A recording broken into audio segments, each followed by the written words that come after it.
Okay, and welcome to another episode of the Future Ear Radio Podcast. I'm so excited for today's episode with Dr. Jason Leyendecker. Jason, thanks so much for coming on the show. Let's kick it off by having you share a little bit about who you are and what you do. Oh, great. Thanks for having me. I'm so excited to kind of be on this second season, transition from 100 to 1,000. Here we go. Right. Yeah, you're going to be like 103 of 1,000 eventually. Yes. So, my background, I became an audiologist in 2010. I graduated from A.T. Still University through their residential program. Prior to that was in a speech and language hearing sciences program at Moorhead State, Minnesota, up in the frigid cold Moorhead, Fargo, North Dakota area. So it was a great transition to go from that cold to that warm Arizona heat, and really enjoyed my time learning about being an audiologist. I from the start wanted to be a SLP, just like most audiologists, but then took over my train of thought for audiology after my first intro to audiometry course. I always knew I wanted to be in private practice because I knew I'd have the most flexibility, the most autonomy to be able to provide the best level of care. Because my whole reason for wanting to get into healthcare was to provide an impact. So I knew that I could provide a bigger impact in private practice and had the most flexibility to do the best level of care in that process. So since then, I worked for a private practice owner, a mentor, Dr. Paula Schwartz, took over her practice in 2017 with 2 locations, and now we're up to 7 locations since then. So in the last 5 years, we've grown a little bit. Yeah, no, this is great. I can't wait to get into all this and just really kind of break down your journey, what you've learned along the way, how you've scaled it from actually how you even came to be connected with Paula, take on her practice, scale it. So we'll get into all that, but let's go back to the beginning. So you mentioned that you originally were planning on being an SLP. I love people's backstories and hearing about the mindset changes that came about. So how did you come to this decision to go from the SLP route and pivot over to audiology? Well, ultimately, I hated my phonetics class. And I knew that also the amount of paperwork, the pre-planning that was involved with speech therapy was not my superpower. It wasn't an area that I found of expertise. I knew scaling it down to a one-page report with a hearing was much more my speed, and I liked the balance between the science and the biology in that process, and also the counseling side of things. So I really found that it was a much better fit for me early on my second year of undergrad. So when you ended up down at, how did you come to choose AT Still? Well, there was one other student that was like 2 years ahead of me that went down there, had a really good experience, and let my professor know that. So through the process of looking at schools, I also looked at knowing that it was built as an audiology program, not as a doctoral program originally. So the process of what I was going to learn was going to be much more scaled towards me being able to see a patient when I was done. So I really enjoyed that. That's cool. So during your time there, what stands out to you? Any memorable teachers, mentors, courses, part of the curriculum, anything that like really stands out in your mind? I loved their open door policy, their ability to hop in their office at any time, ask a question. I spent a lot of time with certain professors on the golf course on the weekends, so I didn't just learn from them in the classroom, but I learned from them, about life and about how to perform as an audiologist and work with people as well. So I love all of my professors, so it would be really hard to say one versus the other because they're all great.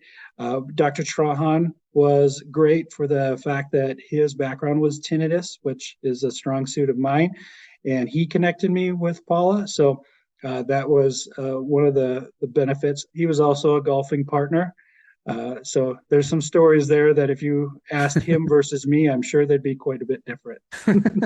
um, well, that's really cool. So, you mentioned there that you got connected from this professor to Paula, and you had said previously that, you always knew that you wanted to do private practice. I mean, was the idea, I'm going to get my degree, and then I'm going to come home to Minnesota, and that's where I'm going to practice. And that's how you got connected to Paula? Yeah, I always wanted to come back. I knew that it was a means to an end down there. I enjoyed it. I think it's a great place to visit. I still want to visit there, especially right now when it's like snow showers and 20 degrees out. Yeah. So yeah, I really do enjoy being down there. But my family's here. My life has always been here. I grew up in central Minnesota, a small town, middle of nowhere. So even living in the metro of Minneapolis area, it's still quite a bit different, but it's close to home, so I could still make it to all these holidays like Thanksgiving last week. Yeah, no kidding. Okay, cool. So you get connected to Paula, and how long was it? How did things go there? Obviously, it must have gone well enough to where you took the practice over, but maybe can you walk me through what that period is like, and when was it identified that you would be the successor, I guess, of her practice? I interviewed at a few different places for my third and fourth year positions up in the metro area, and ownership was always a strong desire for me. So I did spend quite a bit of time trying to find people that I thought that there was an opportunity. She was a growing practice, and I ended up doing my third year with her and part of my fourth year. And they presented me with a great opportunity for growth. It was a team aspect to begin with, which is something that I really do appreciate. And if you look at the clinic now today, it's still a very big part of how we work and operate as a culture. So it was a great opportunity for me to branch out, but also have support of a team. So that was in 2010 when I graduated. They offered me a job right away. So in the transition between 2010 to 2017 was no doubt a rocky situation because you got to be ready, they got to be ready, and there's a lot of emotions involved. This is her baby, and I'm going to take it over.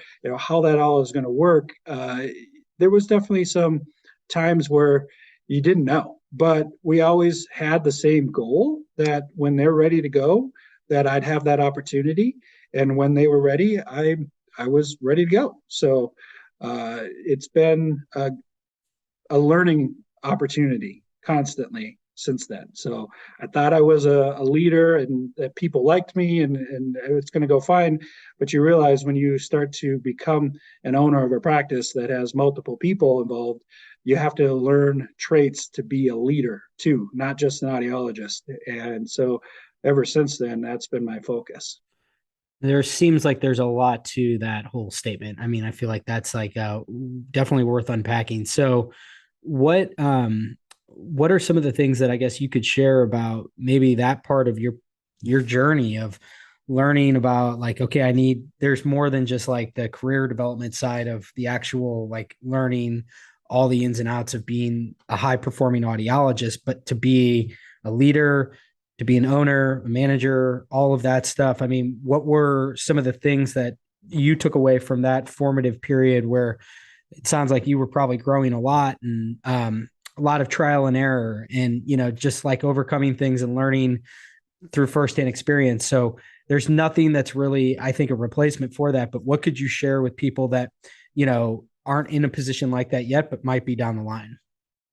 There is definitely a journey for everyone. And that journey is going to have ups and downs. There's no doubt. But the primary thing is that you have to have a goal in mind and continue to work towards that goal. So in that process of me taking over, there's no doubt I learned opportunity. I had learning situations that I had an employee that was stealing from me because I was too trustworthy. I didn't communicate well with my team. I didn't give them my vision very well, and I didn't keep that momentum going in the right direction. I didn't keep people accountable as much as I probably should have. So learning through that process, people were unhappy, and so they told me a lot on how to operate and how to change. So then I also started picking up books. So I'm not a reader per se, but I'm a listener. So I have about 150 books in here that I listen Nice. to on a regular basis. I would say 30 to 40 new books a year minimum. And then I listen to a lot of the old books multiple times. It's created our whole new culture. And I know that if I want my team to continue to get better, I have to get better. So I have to keep reaching out. So I've joined mastermind groups and have met with practice owners from around the country multiple times a year to make sure that I'm providing the best level of leadership to my team so that way they can continue to grow as well. I feel like this really resonates as a young person that is like, my hopes and aspirations are to move into, higher levels of leadership and stuff like that. And one of the questions that I always have is kind of like, well, what are the actual tactics to doing that? So I appreciate you sharing like that, like audiobooks were a huge source and wealth of knowledge for you. But I'm curious, like, so in the example of like you mentioned where you weren't really a good communicator to your team, what does Jason 2.0 look like? I guess like from the past of what you maybe were doing to where you are now, what are some tangible differences in terms of the way in which you communicate now? So I think back to some of my best professors going through school. They had the ability to teach to multiple different learning styles at the same time, right? Some people needed to hear it, some people needed to do it, some people needed to read about it. So they would have multiple modalities within their program to be able to make sure that all the students are successful. And that's what made a really good professor. So I took a lot of that information into my practice as well, having multiple ways to be able to communicate to our team. So we use Microsoft Teams, we have email, we have a larger kind of an intranet program. It's kind of like a Facebook page for our company that's all HIPAA compliant. So we keep a lot of data and we're accessible as much as possible. That also meant I needed to see less patients. So that way I could be more accessible to them. So now I'm down to only seeing patients about 12 hours a week. And the rest of the time, I'm traveling office to office to work with the team, make sure that they have all the tools to be able to grow professionally and keep our company going forward as well. Yeah, this is super interesting. So, with this, were you like when you started to feel like, okay, this is all like as you started implementing these new communication strategies and stuff like that, did you feel like you were getting momentum? And how quickly did you feel like, okay, like this is, I'm getting momentum behind all these new changes and this is the path that I need to go? Was it something that happened rather suddenly, or was it like a multi-year process where you just kind of like slowly introduced new ways in which you communicate, new processes, stuff like that? For the most part, it was kind of a slow transition. I would say in 2019 was a big year because I owned two practices, two locations, 2017 through 2019. I hired a new director of finance who came from the industry and had an MBA and understanding. So he brought a lot to the table on the communication side that I didn't realize. Coming from a big business side of things, coming from the manufacturer side of things, he had a lot more skills in that area. Top of that, adding three more locations in 2019, we learned a lot from how not to do things, from not supporting them enough, not giving them a plan, not giving them tools to succeed. So 2019 was a very big year on learning. So this year, when we added two more locations, I felt like we were much more confident.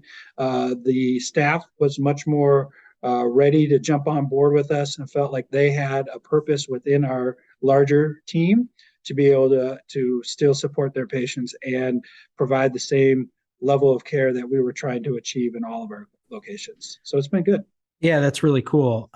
So with like you take over the practice in 2017, What was the first like big, you know, I guess change that had your fingerprints on it as the new owner? Was it another clinic expanding?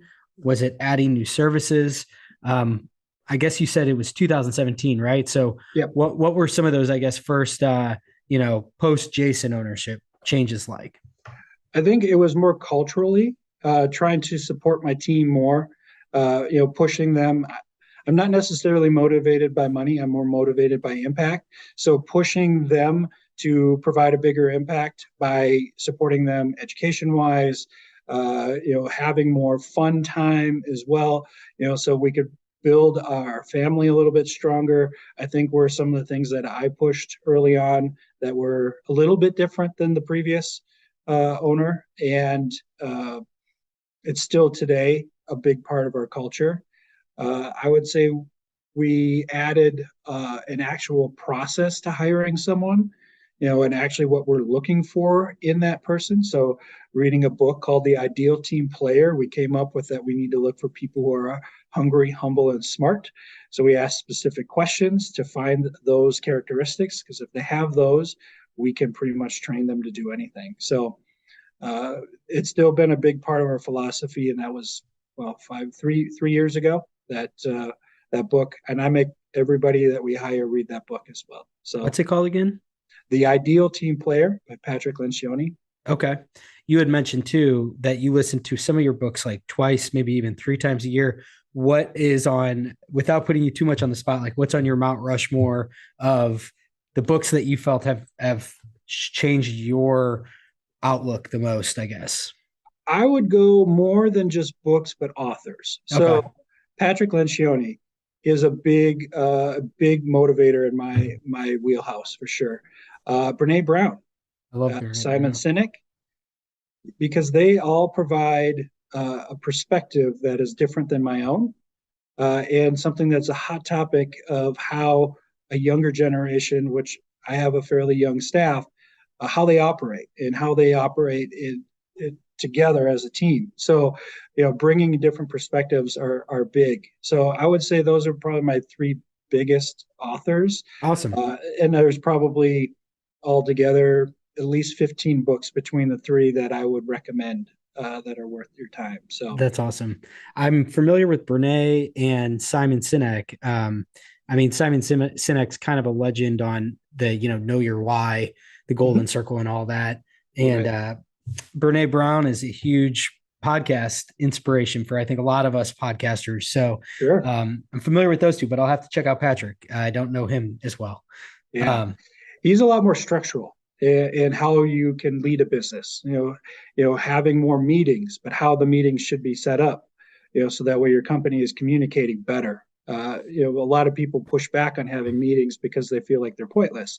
Well, if you have an agenda and it's given out 3 days in advance, and they get time to do their homework for it, that meeting can be so much more effective. And totally. so those are the things that I've learned from him. I know he's a member with Entre Leadership with Dave Ramsey, so he consults a lot on that podcast as well. So I think that he was one of my original authors to listen to, and his books are fable based, so they're a lot easier to read and listen to, and they give good options or good ideas on how to implement too. Yeah, I think that's, I mean, again, I just think about like it's one thing to talk about, hey, here's how to go about starting a private practice or whatever. And I feel like typically things linger on the high level, abstract, like you just move into it and you do this thing. And I feel like you're kind of left with like, well, what are the concrete, actionable things I can be working on day to day to Right. prepare myself and just like give myself as much of a head start as possible. So I love these suggestions. I think these are absolutely great. Okay, so to change gears a little bit, I mean, I love this whole piece around, career development, but and leadership development, but with the audiology side of your repertoire, how did you really like grow that? Did you have the opportunity to get different types of hands-on experience, whether it was in university or within, Paula's practice initially? What was that portion of your career like where you were kind of accumulating your skills, if you will? Well, it's a busy practice, and always was when I started with them. So I graduated on Saturday. On Monday, I had a full schedule. So I think that my experience is half the battle, right? You got to get time in. You got to learn techniques. You got to listen to yourself. If you ever recorded yourself and listen back, you can learn so much about how you communicate and what are the right words to say. How many times do I say and how does that affect the influence of that patient? Do they feel like I actually know what I'm talking about? Do I actually know what I'm talking about? Right. So those are the things that I've learned on the job. And I think that a big part of it is also just, you know, going to conferences, Yeah. staying a forward thinker.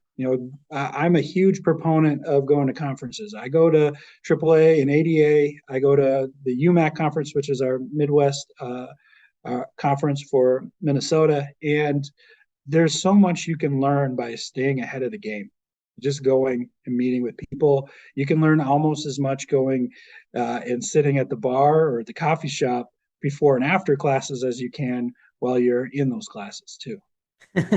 Couldn't agree more with that. And it's like a good segue into, I just saw you at ADA, which is great. It was great to see you again. And I couldn't agree more with that, though, from the standpoint of, you know, I've been saying this on the podcast recently. Like, one of the things that I find most exciting and positive that's happening right now within our industry is this sense of collaboration seems to be growing. I just feel like there's more open and transparent, candid dialogue being had right now in the public, on podcasts, on YouTube shows, whatever, where people are very candidly talking about, here's what has worked well for me. Here are some of the shortcomings that I had, whether as a professional or as a person, like all of this stuff. And I feel like the impetus for a lot of this is actually at the in-person trade shows where people build those relationships. And then those relationships now I think are carrying over to this like more mature online space that we have now, where there's more kinds of formats to interact with one another. So I just want to like highlight that, as I couldn't agree more. And I guess it's a good time to bring up that you are the president elect. So not 2023, but 2024, you'll be the president of ADA. Mm-hmm. So I guess we'll change gears for a minute and just talk about that real quick. How did you come to decide that you wanted to run for that position? Well, I always knew that ADA was the right organization for me to spend as much energy into as I can. It's the movers and shakers of our industry. It's the forward thinkers. It's the people who care, are passionate about seeing our profession live on at a higher level and providing the top level of care to our patients, and work the hardest, in my opinion. And I'm a little bit biased because I am on the board, to make sure that audiology has a future. And so I think that the way that they operate, every conference is going to have good things to pull from, but I feel like I get more out of that conference. And the way they restructured it this last year, to make sure that everybody kind of had a comprehensive approach to different areas and had tangible items on Monday morning they could implement, it was pretty awesome. Yeah, I'll just say that this ADA, I've had more like offhand discussions with people where they said the same thing, that this was one of the best agendas that they've had at one of these conferences, because it was so grounded in like the reality of the situation right now. Like, just for an example, that mobile audiology pre-conference workshop that took place the day before the show was unbelievable. I mean, really, it was like having panels of people that were talking about, like how they're setting up their mobile audiology practice and some of the different like things that they've learned along the way. Again, it's just people sharing this firsthand experience that I feel like it not only, I think, helps to draw more people in and make it feel like more I don't know, like it feasible, like it's possible to do. And then at the same time, say like, here are things that I would have told my past self had I already gone through all this. So in a way, it's like, I feel like there's this collaboration that's happening that's very positive right now, and ADA seemed to really embody that. So I just a huge kudos on that front, and it seemed like it was so well received that I have to imagine that's going to be the idea moving forward, is less academic talks, if you will, and more of kind of like, here's what's really happening um, on a day-to-day basis within our clinics, and here's real world examples that are very tangible, rather than citing something out of a textbook. Right. Well, I think that on top of that, you think about academics and the tangible things that we need to use. There is a blend, and we have to find where we're using our top scope of practice. If we aren't using all the things, all the tools in our audiology tool belt, then we're not supporting our patients and the consumer the way we're supposed to, and then somebody else will. So I think that it's really important, and I think it's the vision of ADA to keep working at the highest level of our scope of practice. To be able to do that, we got to have conferences that express that too. Totally. So touching on this whole point about practicing the full scope, that's been another big theme on this podcast, is like, how do we kind of like re-elevate and create an equal perception of of the patient, of the consumer, of all the different things that an audiologist does. And I mean, I think there's a lot to be really excited about from all of these sort of ancillary non-hearing aid specific portions of the scope, whether it's vestibular or tinnitus or cochlear implants or you name it. It just feels like there's more of a focus than ever on some of this stuff, and not only just like knowing that there's a demand, and that we should be, as an industry, I think, like encapsulating this whole thing, but it seems like there's more concrete ways to monetize some of this stuff that maybe hadn't been as monetizable in the past, or well known as to how you monetize it. So can you maybe share, as you were scaling, I thought when we were talking beforehand, what's really interesting about your practice is that you have certain clinics within the seven that are specialty clinics for a specific, like a cochlear implant or something like that. Can you just talk to me about what the kind of mindset is there? And as you've been scaling, has that been front and center with your decision-making process of like, all right, I'm going to need another cochlear implant center, so I need to geographically be strategic about where I place that? Just kind of walk me through that part of your Sure. practice. As a friend of mine once told me, and I still look at it in my notes all the time, the riches are in the niches. So if you aren't focusing on all parts of the scope of practice, there are areas in there that you're missing out on. And so our area, we specialize in tinnitus. So we have two of our locations and four providers currently that are doing tinnitus, and we are TRT trained, and we have been even before I took ownership. So it's been something that we've been really priding ourselves on finding that niche. But now it's like, well, there are a lot of audiologists on my staff that tinnitus isn't for them, and they have joy in doing more than just hearing aid fittings, and they want to do more.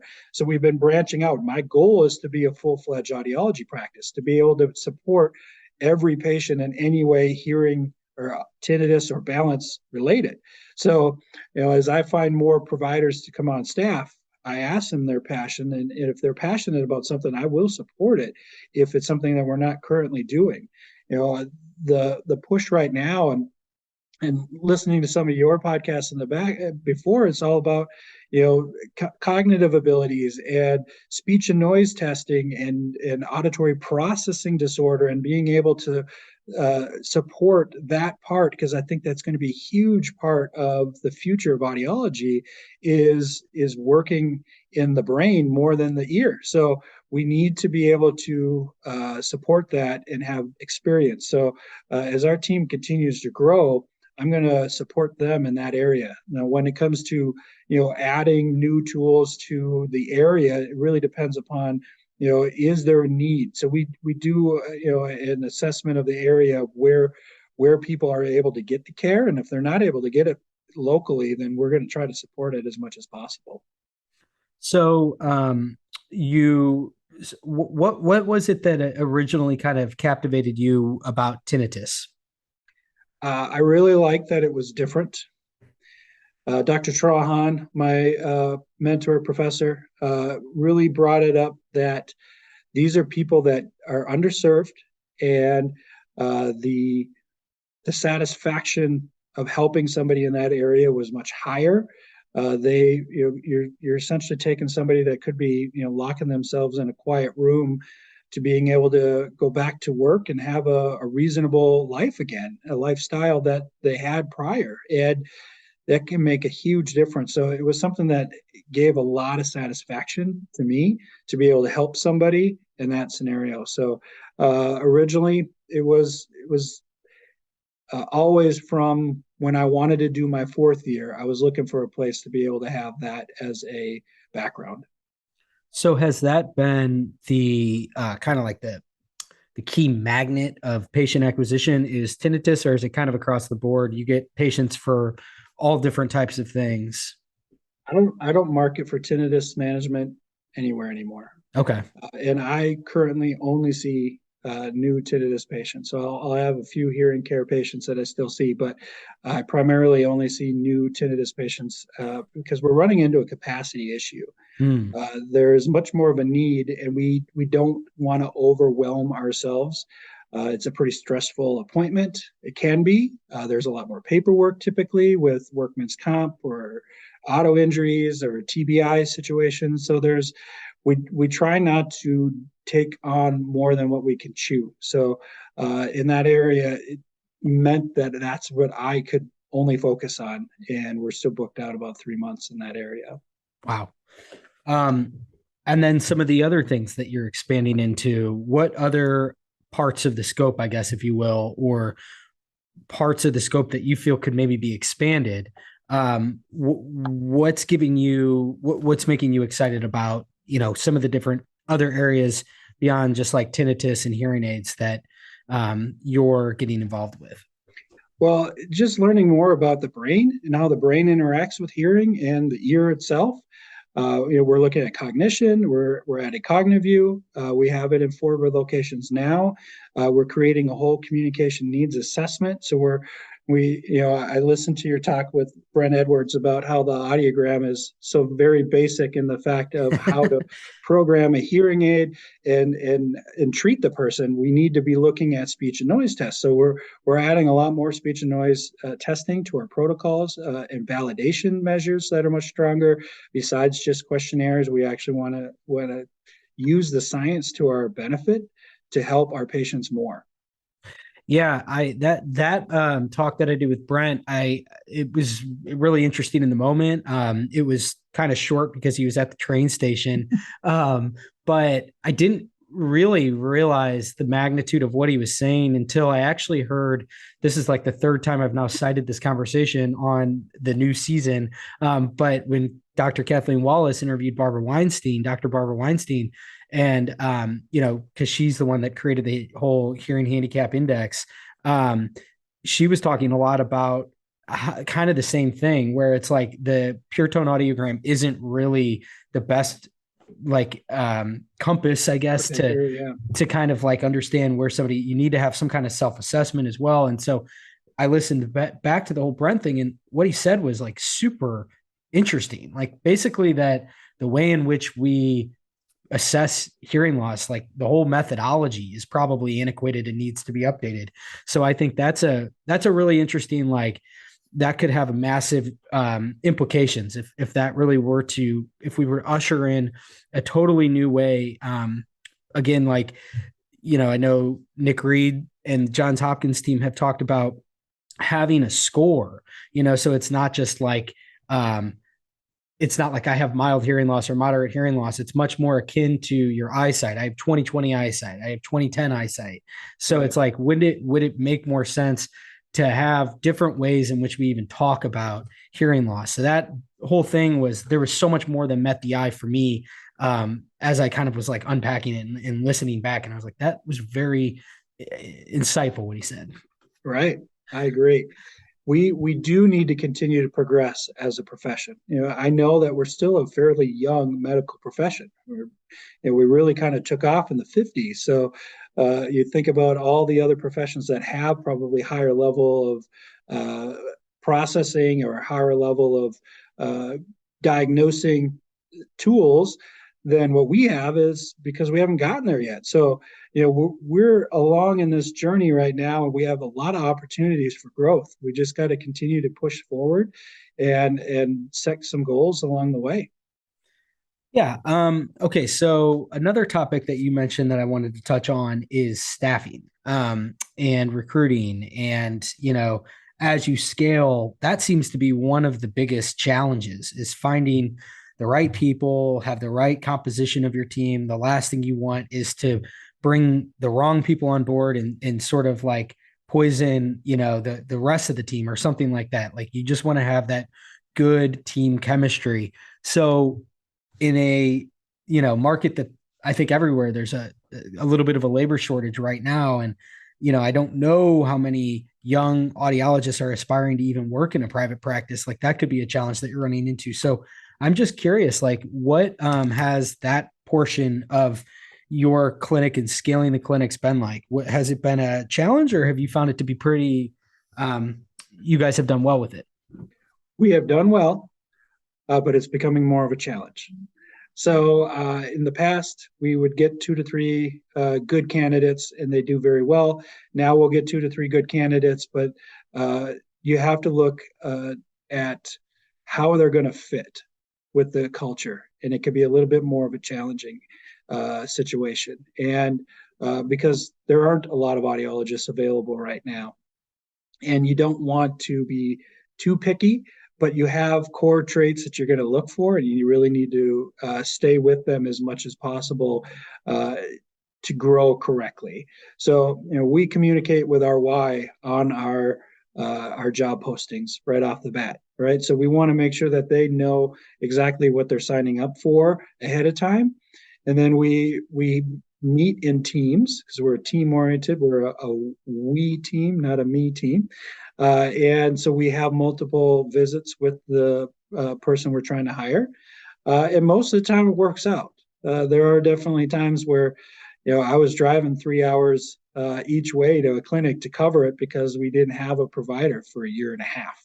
And Wow. that was not fun, but it gave me a lot of opportunity to listen to books. I was gonna Uh, say, I bet you could like knock out a whole bunch of books that way. yeah, yeah. And since then, I mean, we hired like 15 people in 15 months. It was crazy in the last couple of years, but now things are getting a little bit harder to find good people that fit the culture the way we want them to be. And not to say that there aren't really good people out there that just may not fit exactly what we're looking for. So it gets a little bit harder to find that right person. So That's I'll keep working at it though. Yeah, yeah. So that's on the recruiting new people. How do you maintain that good team chemistry that you all seem to have in spades? I would say the biggest part of our success is employee engagement. Keeping our team excited. We're very transparent and where our numbers are, where our company is going. We're setting goals individually as a team, and we work together. We have multiple meetings, so we're communicating, and we're also trying to have fun every once in a while. So, we'll take our team and go to a baseball game. We'll go. I took them to Miami last year for Christmas for Nice. a day, uh, on a short notice. They didn't know where we were going until 3 days before we left, and we had a great time. And we came back ready, energized, ready to rock and roll again. That's So awesome. as we continue to grow, I can't say that I'll always be able to travel and take my team to far off places and the beach for when it's winter time, but we try to do our best to show that they're valued and that they get to make a difference in the world when they work for Audiology Concepts. I love it. And what is Audiology Concepts? Why? It's to provide a high level of care. I got to read it to you because it's a little bit long, but I think it's really good. I'm So curious. Anybody that's like a big Simon Sinek fan, I feel like has kind of done the exercise. So I'm always curious to hear, what you came out of it with.